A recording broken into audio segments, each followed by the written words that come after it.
starts in 10, 9, 8, 7, 6, 5, 4, 3, 2, 1, go.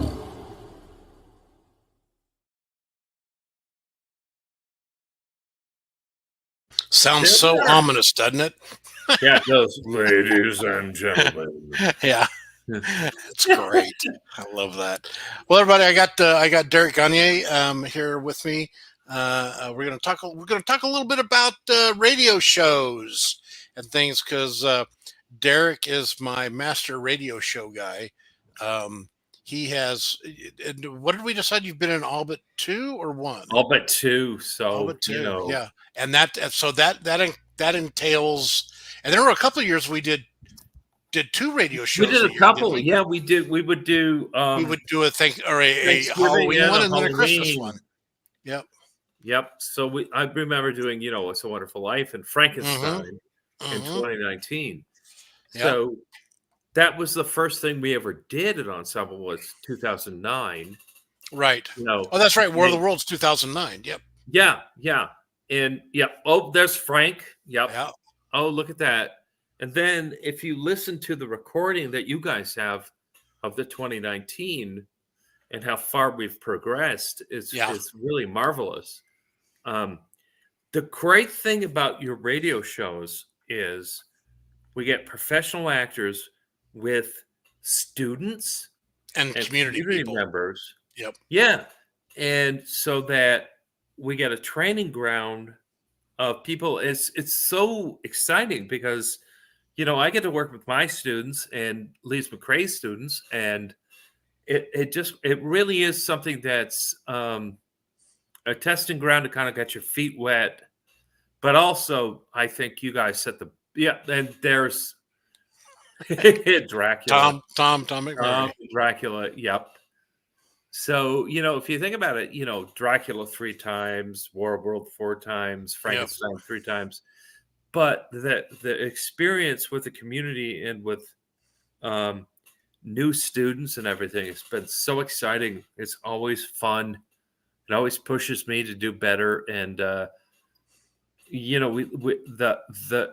sound effects right there in front of people and people being able to see it is always exciting too. Yep.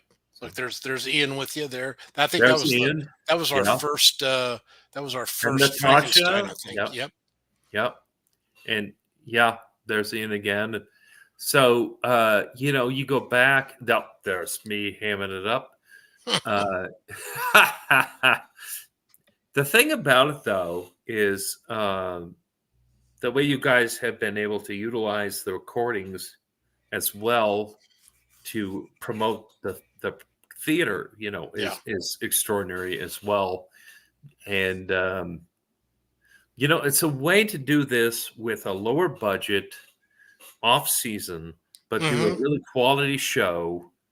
And just draw in the community and just do a darn good production. I mean, and that's a lot of fun, and the audiences love the sound effects things, and those are always we've gotten so much better at creating them. But remember in the early days, I mean, how hard it was. We spent just so much time trying to find something that would make the right sound. And I remember you and I going into the prop cabinet at ASU and looking at buckets and using just pulling shit out and manipulating it and trying to find it. And I would Josh and Frankenstein too. Yeah. The thing is that as the evolution of your theater has gone, it's kind of like, I feel like as I've contributed, it's been on the periphery because obviously you're talking about, you were talking about earlier full-time. I think it was when Josh and all of them were talking. It's like the full-time people that can work, and then we who can only done with time in the summer. Yeah. And it's like, okay, but we can create with you guys by helping in the periphery with props and things like that. And good God, you may think I put probably 20, 30 hours into War of Worlds. Oh yeah. It's like, it's not, but yes, there you go. Dave Tate. And Yep. oh my goodness. Yes. So it's the same quality, old ham. The same quality that you would get with lesser production values because it's a radio play. Mm-hmm. So is listening and on the voice and the vocal delivery. Yeah. Cool. And I'll tell you what, it was always interesting. The people who had done more acting, like you and when Eileen Liz. was there, some of that, Liz Yeah. and Josh, people who had done a lot of acting. You guys had more trouble with the because we're all trained to look at each other. Yeah. And everything, and to try and get your mind out of that, to be focused on talking into the microphone and not be turning your head to look at somebody. That was always the hardest thing and it would be for me too, as because like I said, as actors, we're trained to look at each other in the eye, and be able to connect with them. And when you're doing radio, that's I mean, you can, but the biggest thing is you got to keep it to where the mic can hear your voice. Yeah. And So you gotta kind of put your ears. Yeah. You got to put your ears out there. And Yep. the wild thing with all of that is, 2-3 rehearsals in, when you get the gist of that microphone, and then everything gels and the cast kind of gels. Yep. It's Yep. it's a kind of ensemble thing. No Yep. pun, but Yep. when it all gels and everybody is listening, it's really an amazing thing, because you don't need to look at each other. Although, and I agree with you, it's so hard because we're trained to look at Yep. each other too. Exactly. But exciting. And then when the sound effects come in and you're not watching that, and it goes, Mm-hmm. very, very exciting stuff. And Yeah. also when the music comes in too, which we don't often, we don't think of that when we're rehearsing on for a normal play. Well, But those yeah, sound exactly. effects- Yeah. It was, and we usually didn't have. I mean, I do miss that, because for the last few years we haven't had that the live stuff. the live stuff, which I really miss, because and that's one thing that Blake was so good at, of just being able to play off the cuff and play the mood. And he took my direction well when he'd get a bit carried away and become Blake. And but so I do miss that live kind of organ and piano sound that we would get and everything. But we've gotten that. I know. And I can't believe it took me this long to figure this out. You remember what a pain in the ass it always was to try and get, what we were using for a creaking door and a creaking gasket lid. It was always, it always was hit or miss. And then I want to say it was last year that I discovered a balloon. Yeah. You lick your fingertips, and then you scratch the edge of a balloon, and it sounds like a creaking door opening. It's like, how simple is that? And we were going through all these elaborate things that we had made up, and yep, and the wooden dowel stick that we had to wet and stick inside the thing, and then make it, when all we had to do is lick our fingers and slide it down a balloon. But I'm looking at these pictures, and I'm looking at how many students and young people that you guys brought in. Yep. And the thing about this is an opportunity for a college student, their first work in a professional context. Right. with a professional director and Yeah. professional actors around them. Because there's Dalton, who was a Yep. student of mine, Oh yeah. and it just raised their game after that because of the Yeah. expectations. And I got to So say, I really, I miss for whatever reason, the past couple of years because, um, up until the pandemic, there was never an issue to try and get the college kids to come and be in the right, shows. right, And I always look forward to having them because, like you said, it gives them that bit of experience, and they get to work acting muscles they don't normally work. Um, and as far, especially like vocally, that everything rather than having the gestures and the facial expressions that you're right. used to relying upon to reinforce what you're saying, it all had to come from your voice. And having that as an exercise for them, I thought was very cool and very advantageous for them. And but for some reason, after the pandemic, we've just it's been really hard to get the college kids to come out there and do our radio shows. Which, like I said, I don't quite understand because I think if I was a college kid, it'd be like, oh my god, that'll be so much fun, you know, Right, because there's right. no memorization. There's the only blocking you have is knowing when to go up to the microphone and then step away from the microphone and how to manipulate the sound effects. But it's a very low key, low risk, low stress kind of show that I Yeah, think they'd be all yeah. about. But for whatever reason, they're that's not. We've been having trouble getting them, and hopefully that will change. I Um, think so. I think so because people are starting to settle back down. It yeah, seems like, it's been a couple years where, but we're finding that too in our productions. But again, if you think about the opportunity to work in a professional company, it's and get that on your resume. Good gracious, hmm, it's like okay, I worked with Ensemble Stage and this production. It was professional production. I worked with professional people. It's really a great stepping stone. The other thing I think that's really fantastic is that, if you get a couple community members in and you get yep, some more audience members in, it's like, oh, the mayor is playing blah blah blah, yeah, yeah. you know. Um, But and the other thing is, I happened to click on War of the Worlds again and saw how many hits it got for you guys. Oh yeah, yeah. Okay, yeah. When we did And it, when I put it on live or whatever, yeah, yeah.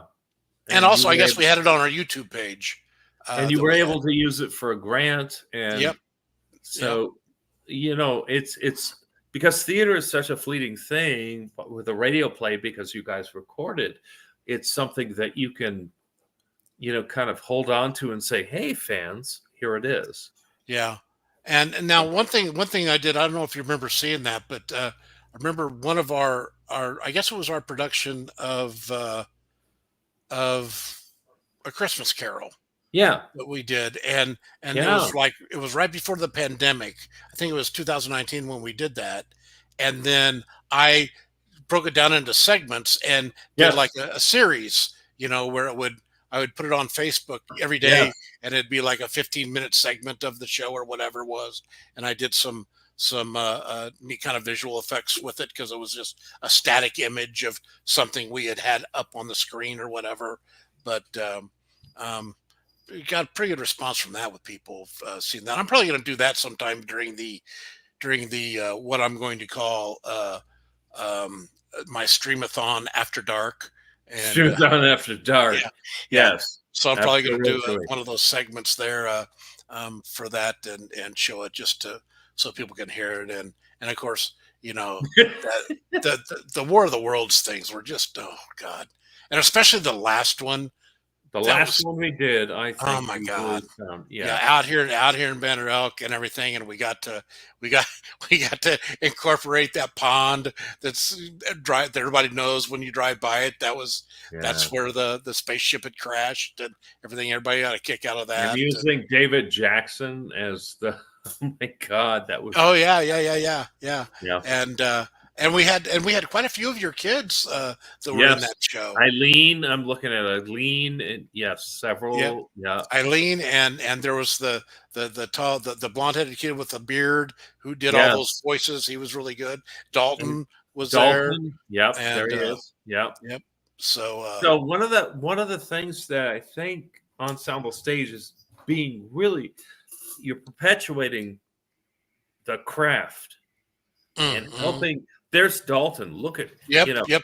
So- Doing the thing coming out of the top and And the so bubbles. to be in a professional situation before they graduate is such an important thing for them. You know. mhm. And Yep. and it's in a safe situation because honestly, yeah, there I am blabbing away. But in a radio situation where they're not having to memorize, they're not having, because of course they're doing tons of other things, at Right. their university. It's really a gift to them, and Yeah. it's a way for patrons to see upcoming artists. Actually, Now, though, I'll tell you what. One of the things that I it was a double-edged. It wasn't really a double-edged sword, but it was like I would have loved to have the peace of mind. If I mean, I usually when you were in the radio shows, I usually cast you as one of the primary people in Right. the radio show, and so you didn't get much of an opportunity to manipulate the sound effects and.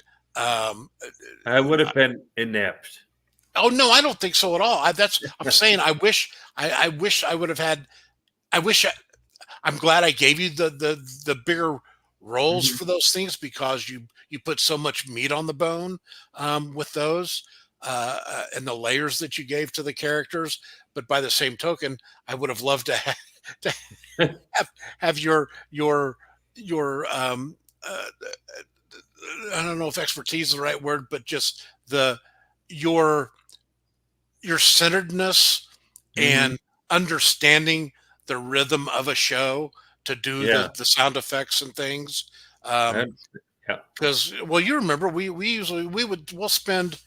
There were times where we'd spend, oh my God, 2 or 3 rehearsals where it's just Yeah. dealing with sound effects and Yeah. and getting them to understand that yes, it's written on the page that sound effects happens, because it's the way it's written on the page, that it's written that it happens after this line, but it really needs to be going on during the line and getting them to get that and understand that this is a reinforcement of the scene. It's not I say this and the sound effect happens.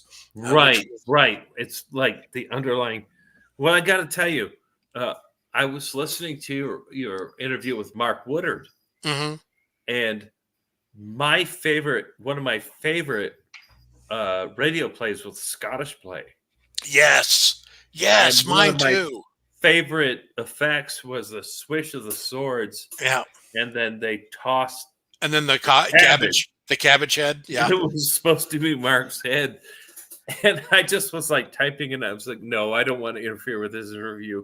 But it was like, oh my God, what about the time when yeah, that's right. And wasn't that the first time we did the cabbage, and then that kind of became a thing where we Yeah. were that the Yeah. cabbage became a mascot of our radio shows.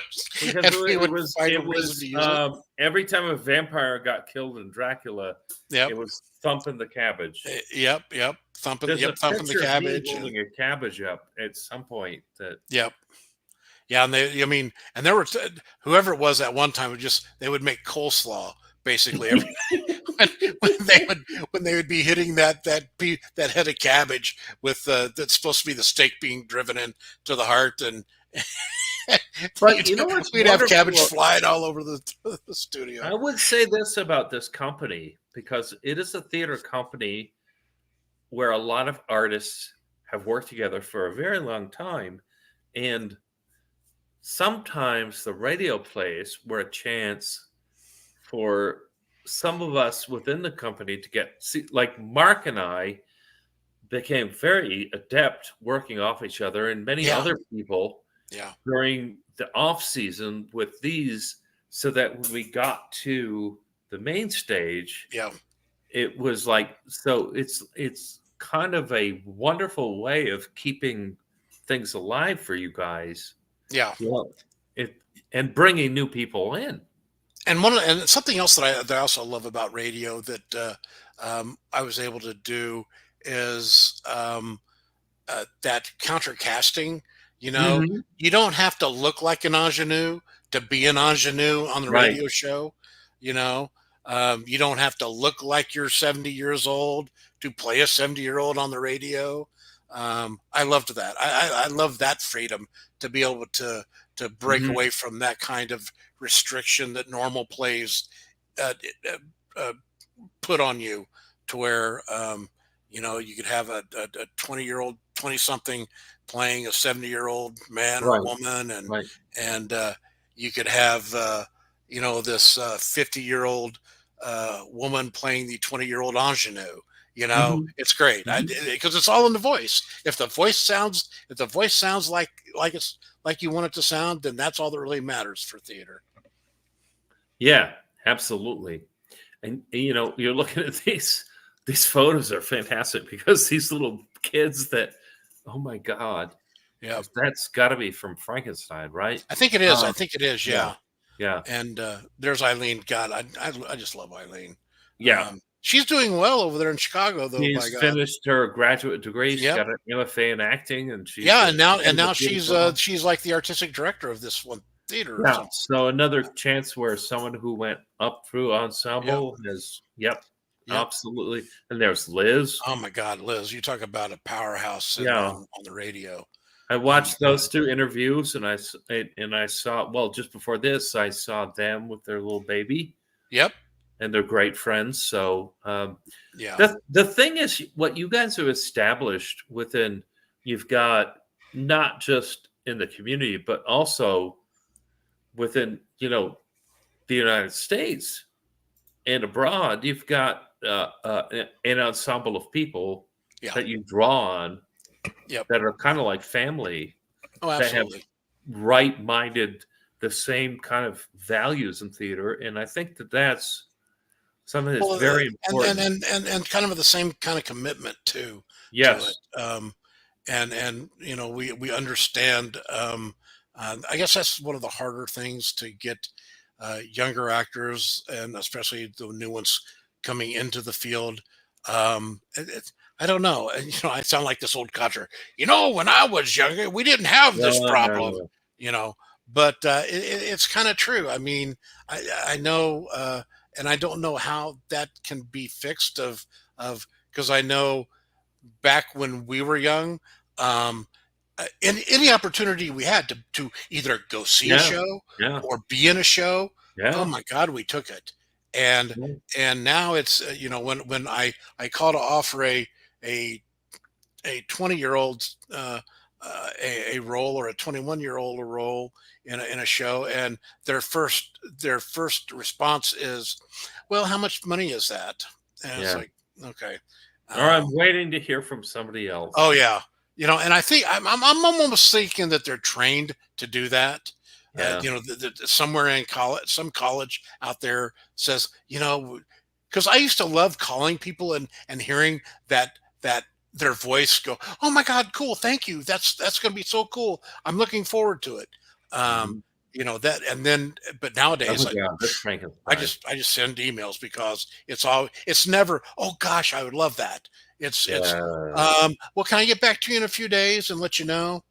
And Mhm. which I get and I understand. The only time it really ticked me off, and this is getting away from the radio stuff, but the only time it really ticked me off was when because I would have these people that would be on the verge of hounding me every year that they wanted to be in a show. They wanted to be in one Right. of our shows. And Uh, you offer them a role. yeah, you offer them a role, and then and instead of them what you're expecting, because for 4 years they've been going, oh, I really want to come and work with you and do a show with you and everything, and you offer them a role, and they go, well, can you give me a week or so, because I got some other feelers out there, and I'm thinking, wow, okay, there you go. So, I mean, like I said, I get it, but and if you're gonna do that, then don't hound me Yeah. months on end and tell me how much you want to be in a show here, and then when you're offered a show, tell me, well, you know what, I've got some other things out there that I'm waiting to hear from. So I don't know. Yeah. I don't know. The world's a different place. And I don't know what the answer is, but uh, it'll all work out in the wash. Is what that I It guess will is what all they work say. out, and I think it's gonna settle down because Yeah, good roles are good roles, exactly. And that's kind of the thing. And it gets tough for us. I mean, one of the reasons we're doing this thing tonight is this whole so we can help have our coffers not be depleted from our holiday show that we lost some of the Right. um, And um, having sponsorship. been in this holiday show, Hmm.